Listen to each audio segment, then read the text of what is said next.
Bante, orang awam pertanyaannya juga awam. Oh ya.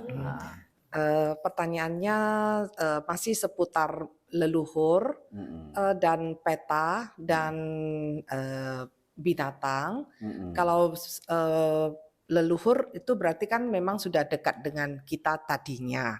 Apakah mereka setelah meninggal masih bisa mengingat kita? Demikian juga dengan peta yang lain, apakah bisa menaruh dendam kepada kita gitu atau kasihan, segi positif atau negatifnya lah, apa dendam ataupun kasihan ataupun sayang gitu.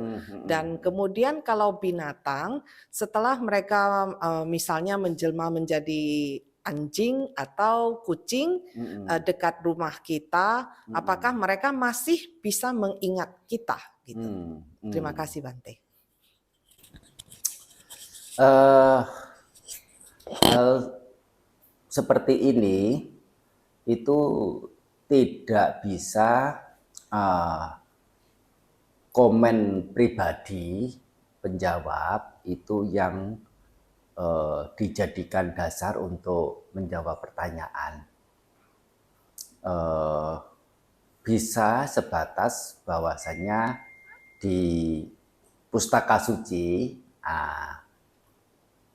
itu atau setidaknya di Atthakatha, nah itu ada dijelaskan bagaimana tidak tentang hal tersebut. Oleh karena hal-hal demikian ini kalau tidak menyatakan sumber, nah itu bisa seolah-olah Bantenya bisa tahu ya. Bantenya bisa tahu kalau di alam peta, alam binatang, alam leluhur, ya itu bagaimana punya kondisi. Di Tipitaka sendiri tidak banyak diceritakan sebetulnya. Yang banyak diceritakan itu di Atthakatha. Begitu, tentang bagaimana alam peta ini itu dan sebagainya. Alam binatang bagaimana begitu ya. Di Tipitaka juga hanya disebutkan apa namanya Tiracana Yoni, misalnya ya kelahiran sebagai binatang ya, atau apa namanya di Tipitaka malah jarang disebutkan alam binatang.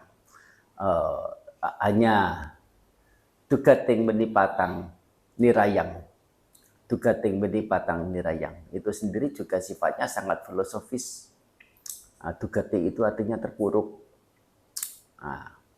Winipatang itu berada di alam kejatuhan.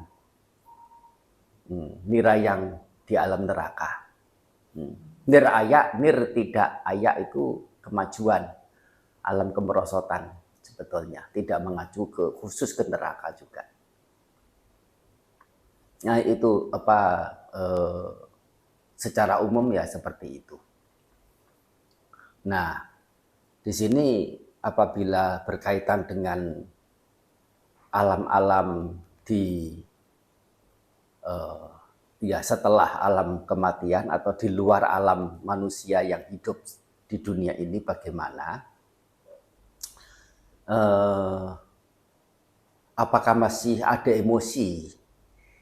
Senang, sedih, kecewa, bangga, termasuk dendam. Masyarakat Buddhis mempercayai itu sih. Mempercayai demikian itu. Sebagian ya tentu, sebagian.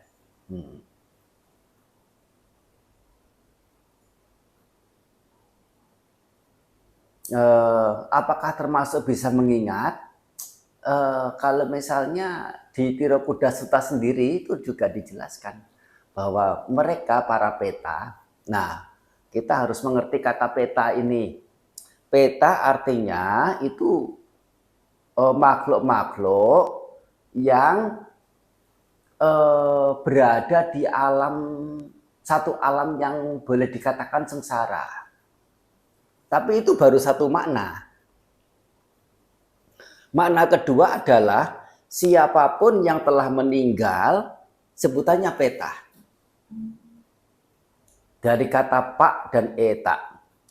Pak itu ke depan, Eta telah pergi. Yaitu yang telah mendahului, yaitu para mendiang. Nah, semua petanang upakapati. Nah, ya, petanang upakapati apa namanya ini? Artinya apa? Semoga bisa berhasil bagi para mendiang. Bukan berarti maksudnya itu melulu para mereka yang terlahir di alam. Ya, yang dikatakan alam peta, alam sengsara seperti itu. Ya, termasuk sesungguhnya ya terlahir kembali sebagai dewa ya termasuk mereka semua juga peta, yaitu apa yang telah mendahului. Dan nah, apakah makhluk dewa itu bisa mengerti, bisa menerima pelimpahan jasa? Bisa juga. Hanya bedanya kalau dewa tidak bergantung pada pelimpahan jasa baru bisa bahagia. Mereka sudah berada di alam bahagia. Sedangkan alam peta itu baru merasakan kebahagiaan jika mendapatkan limpahan jasa kebajikan. Ya apa namanya ini, misalnya gampang saja, tidak usah menunggu orang tua kita itu meninggal sebagai peta atau sebagai dewa. Saat orang tua kita masih hidup, orang tua kita itu kondisi ekonominya, kondisi hidupnya itu beberapa orang kondisinya itu sangat-sangat ini apa namanya minim, sangat kurang, sangat apa begitu ya. Nah, jadi kalau ada anak-anaknya yang datang berkunjung, memberi apa bingkisan, memberi apa begitu ya. Orang tua bukan hanya senang anaknya melihat anaknya berbakti, tapi secara ekonomisnya, secara materinya itu merasakan keterdukungan dari apa yang anak-anak itu berikan. Tapi beberapa orang itu orang tuanya ini mungkin jauh lebih kaya daripada anaknya. Tetapi bukan berarti tidak bisa menghargai apa yang anaknya itu berikan meskipun yang diberikan itu sederhana. Ya senang anaknya datang memberi sesuatu meskipun makanannya itu dia bisa cari sendiri, bahkan mencari lebih bagus punya begitu ya. Nah, apa namanya seperti itu. Jadi tidak bergantung pada apa yang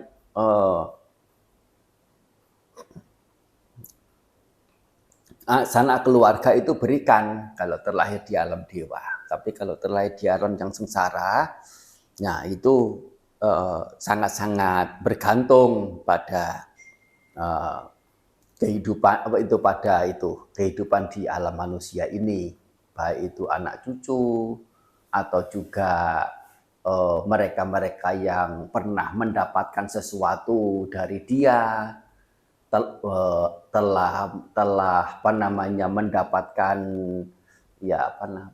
memperoleh jasa kebajikan apa yang dia itu pernah lakukan, ya maksudnya peta itu pernah lakukan kepada yang masih hidup ini, atau sebagai teman, sebagai sahabat, sebagai kawan sebelumnya pergi bersama, berdiam bersama, susah senang bersama. Nah itu termasuk bagian-bagian orang yang sisi-sisi orang yang dikatakan patut untuk dikenang dan kemudian dilimpahi, yaitu diberi arah itu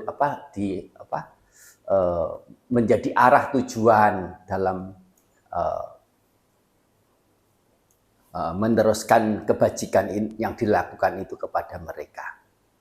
Ya, jadi biasanya para bante itu membacakan ada sime aka sime nyati mitta saka jeme. Siapa saja itu?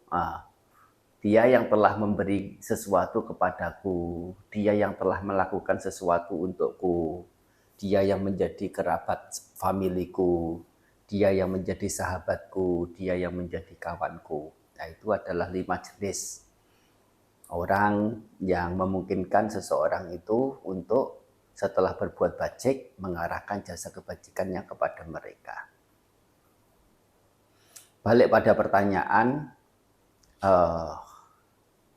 ya salah satu contohnya tadi itu di Tirokuda Sutta itu mereka para sanak famili yang telah meninggal, ya, yang para mendiang itu berdiri di perempatan jalan, di pertigaan jalan, di daun pintu, di pekarangan dan sebagainya menunggu jasa kebajikan dari sanak famili yang sedang pesta pora. Yang pesta pora nggak ingatnya barbecue ya dengan teman-temannya aja, nggak ingat sama leluhur. Nah, tapi yaitu untuk mereka yang paham, yang bijaksana, nah, mengenang kebajikan para leluhur itu kemudian mengarahkan perbuatan bajiknya itu kepada mereka juga. Artinya apa? Mereka juga, tapi tidak usah takut dengan itu makhluk peta, tidak usah takut. Justru makhluk peta itu takut sama kita. Kalau lihat kita itu lebih banyak menyingkir, menjauh, atau malu, atau minder. Itu makhluk peta. Beda dengan makhluk yaka. Yaka kehidupannya lebih bagus, jauh lebih bagus. Dan yaka itu gampang marah. Nah, daripada makhluk peta. Makhluk peta juga apakah tidak memungkinkan marah? Namanya makhluk ya masih punya kemarahan. Manusia saja masih marah. Ya, apalagi makhluk peta. Nah, hanya makhluk peta itu jarang marah karena lebih banyak mereka itu lebih banyak mindernya. Sedangkan makhluk yaka itu bukan yaka, itu asura. Asura. Makhluk asura itu lebih banyak lebih banyak ke marah, ya. Karena apa? Karena dasar dari makhluk asura itu adalah ketakutan, kecemasan, kekhawatiran. Jadi sedikit-sedikit itu bisa terpancing kemarahannya. Tapi cara itu kehidupannya lebih bagus daripada itu alam peta, alam asura ini. Termasuk alam binatang, apakah bisa mengingatnya? Kalau di Atakatha sih pernah ada cerita, terutama di Dhammapada Atakatha itu ya, dari seorang dua orang, satu istri tua, satu istri muda. Awalnya istri tuanya ini menjahili istri muda. Ya, sebetulnya dia yang setuju agar suaminya itu punya pasangan lagi karena itu bersama dengan dirinya itu tidak punya keturunan. Tapi setelah si istri muda ini hamil, nah sebetulnya dia tidak rela nanti orang yang akan disayang itu bukan dia lagi. Sampai akhirnya itu menjadi dendam. Ya, yang satu menjadi apa, yang satu menjadi apa, kemudian saling memusuhi, saling menyakiti. Ya, itu gara-gara kebencian, gara-gara kecemburuan, gara-gara cinta juga ada. Nah, seorang wanita yang punya dua laki-laki, ya kakak beradik padahal. Ya, si adiknya ini membunuh kakaknya. Tapi kakaknya ini sayang sekali sama istrinya. Terlahir lagi sebagai anjing, juga nempel sama si wanita yang dulu jadi istrinya. Dibunuh, nggak suka ini sampai diolok. Ya, si wanita itu kenapa itu sama anjing itu? Kenapa kesana kemari selalu bareng? Malu sehingga dibunuh lah, dibunuh. Lahir lagi sebagai ayam jago, nempel.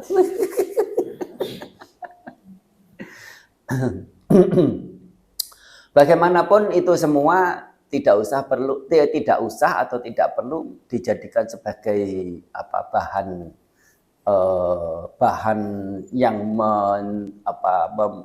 membebani. Oleh karena apa? Dari apa yang Sang Buddha sampaikan, leluhur kita bukan hanya ada pada kehidupan sekarang ini. Leluhur kita itu ada juga di kehidupan-kehidupan lampau yang tidak terhitung berapa sudah jumlah kita telah hidup dalam samsara ini. Artinya apa? Memungkinkan sekali orang yang kita sangat benci itu adalah orang yang dulu pernah ada ikatan keluarga. Termasuk orang yang saling kangen, dulu juga pernah ada ikatan keluarga.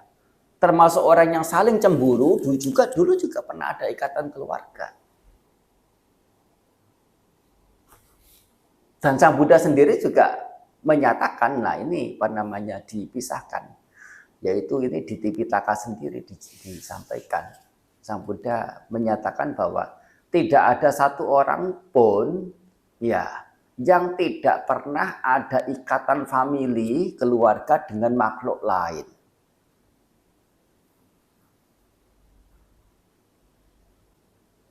Artinya apa? Semuanya ada perkerabatan. Perkerabatan pada 1.500.000 kehidupan yang lampau.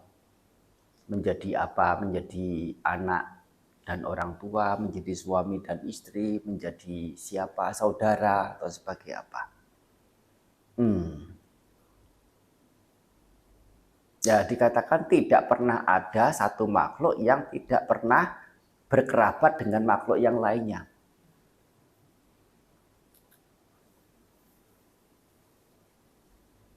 Ini sudah penyimpulan yang yang ultimate, yang menyudahi kecemasan kita atau kegundahan kita atau gimana tentang pengelompokan ini familiku atau bukan, ini yang menjadi prioritasku atau bukan. Soalnya apa? Semuanya kerabat.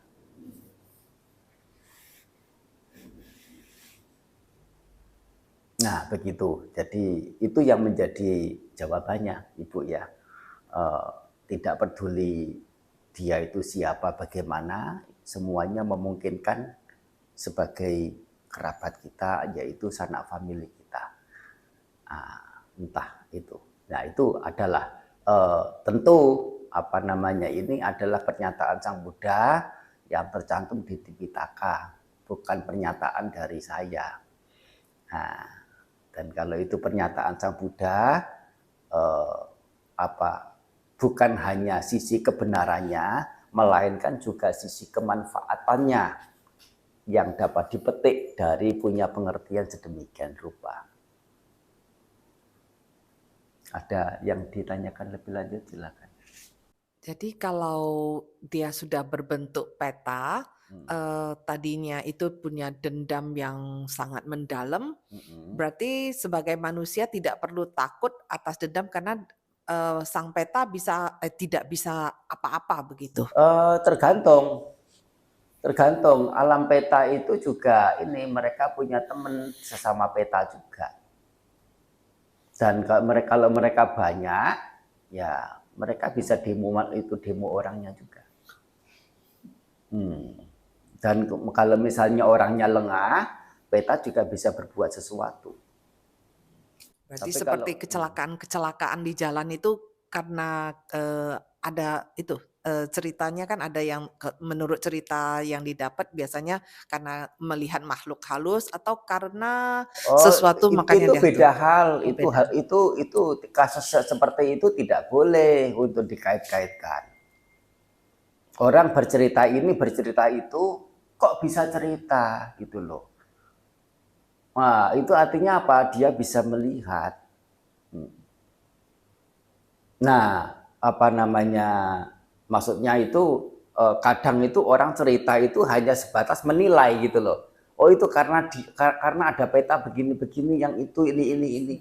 Kok itu dia itu bisa punya keistimewaan seperti itu. Tapi kalau yang misalnya yang berkejadian sendiri, yaitu apakah betul-betul peta meskipun yang dia lihat gambaran yang ada itu adalah tampak seperti apa begitu, belum tentu juga itu adalah makhluk peta.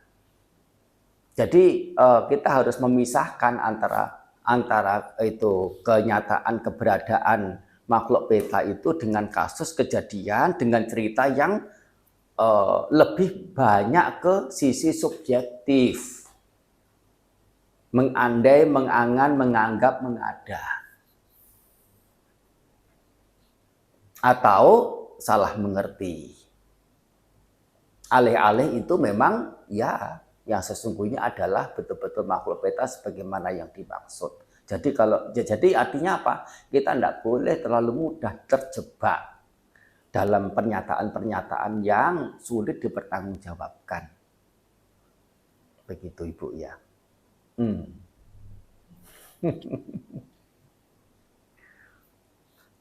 Ya apa itu di alam peta yaitu apa namanya, mereka lebih banyak membutuhkan rasa kasihan dari kita, mereka berharap dari kita, bahkan untuk membantu kita itu juga tidak segan-segan, walaupun beberapa peta itu ya malesnya ampun-ampun. Ya. Ada peta yang rajin juga, ya apa namanya membantu. Ada peta yang males. Berarti kalau biasanya kalau dari aliran Tao yang biasa memohon berkah perlindungan dari leluhur itu sebenarnya salah. Tidak salah. Oleh karena berkah leluhur itu ada. Nah, berkah leluhur itu ada. Berkah leluhur berupa apa? Berupa apa yang menjadi tatanan dalam keturunan leluhur itu. Ya, leluhur punya nilai luhur bagaimana, punya apa namanya kebesaran nama bagaimana, punya kemuliaan bagaimana. Nah, itu yang apa namanya mendatangkan keberkahan. Dan itu apa sebagai bentuk rasa terima kasih, rasa tahu budi bagi anak cucu yang mau menghargai jasa kebajikan leluhur, dan itu adalah hal yang nyata memberikan manfaat. Menghormat yang patut dihormat, tahu budi jasa, mencintai dan berbakti pada mereka yang patut menerimanya, itu nama lain kebajikan, dan kebajikan itu nama lain dari kebahagiaan atau sebagai sumber kebahagiaan. Jadi berbakti kepada leluhur, memuja leluhur. Nah, artinya apa? Menunjukkan diri sebagai orang yang tahu terima kasih, tahu budi jasa, tahu menghargai, tahu menghormat, tahu bakti, tahu cinta pada orang yang patut menerima. Nah, begitu.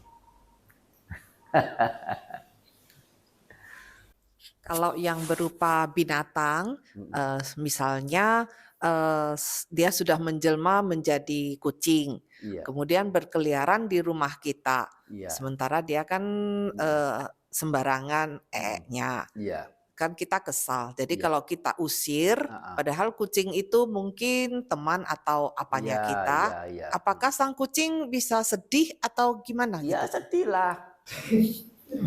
Sedih, tetapi yang jengkel ya tetap jengkel. Ya enggak usah dengan kucing kok. Suami kita letakkan sepatu sembarangan ya itu kita marahi kok.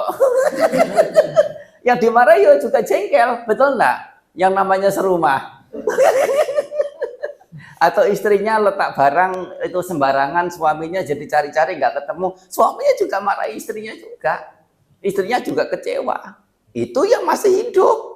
Sesama apa namanya, enggak usah menunggu jadi kucing dulu.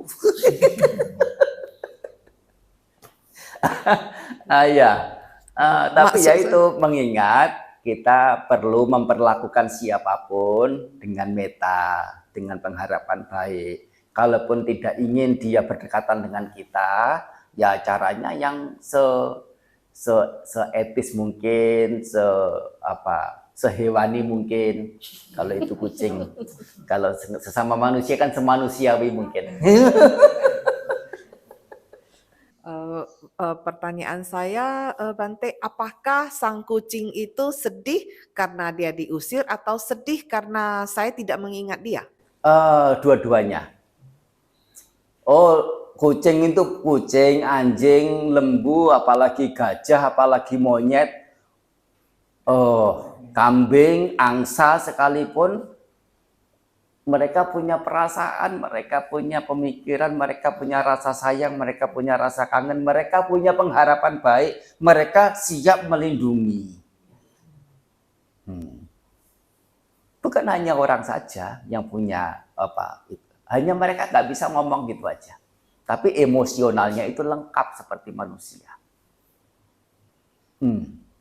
Jadi kalau misalnya bagaimana begitu, ya apa mau dikata, anak kita yang paling kita sayang sekalipun, tiba waktunya harus ke luar negeri, belajar, tiba waktunya harus keluar kota, bersama dengan pasangannya, itu juga keberpisahan, itu kesedihan, baik anaknya maupun orang tuanya.